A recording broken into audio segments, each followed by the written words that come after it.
Find dy by dx if y is equal to sin inverse under root 1 plus x plus under root 1 minus x upon 2.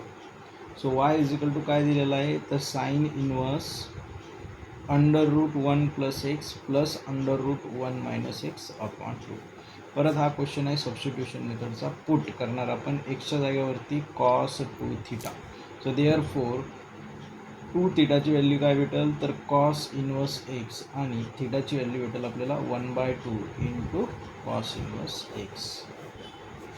Put करूयात वरती काय होईल बघूया. So sine inverse under root 1 plus cos 2 theta plus under root 1 minus cos 2 theta upon 2 y which is equal to sine inverse under root 1 plus cos 2 theta under root as it is 1 plus cos 2 theta. Formula कशाचा आहे 2 cos square theta plus under root 1 minus cos 2 theta. Formula कशाचा आहे 2 sine square theta upon 2 y which is equal to sine inverse 2चं square root 2 राहील आणि एक cos square आणि square root cancel होईल म्हणजे काय राहील फक्त cos theta plus square root 2 into इथं राहील फक्त साइन थिटा अपॉन किती येईल 2.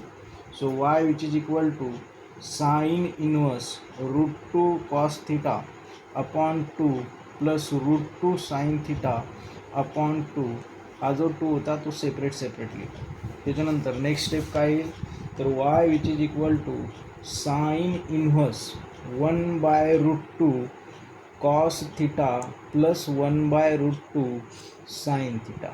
1/√2 आणि 1/√2. 1/√2 कशाची व्हॅल्यू आहे तर ती व्हॅल्यू आहे साइन π/4 कॉस थिटा प्लस इथं लिहिता येईल cos π/4 into sine theta.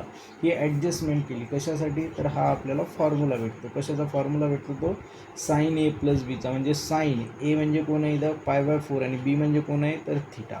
Sine inverse आणि साइन कॅन्सल होतील राहील काय फक्त π/4 plus theta. So y is equal to π/4ला π/4 आणि थिटाची व्हॅल्यू काय आहे आपल्याकडे 1/2 कॉस इनवर्स एक्स. आणि आता आपण करणार differentiate with respect to x. So dy by dx is equal to π/4चा डेरिव्हेटिव्ह 0 प्लस 1/2 तर कॉन्स्टंट आहे आणि कॉस इनवर्सचा derivative -1 upon under root 1 minus x square. So finally answer dy by dx is equal to -1/2 under root 1 minus x square. Thank you.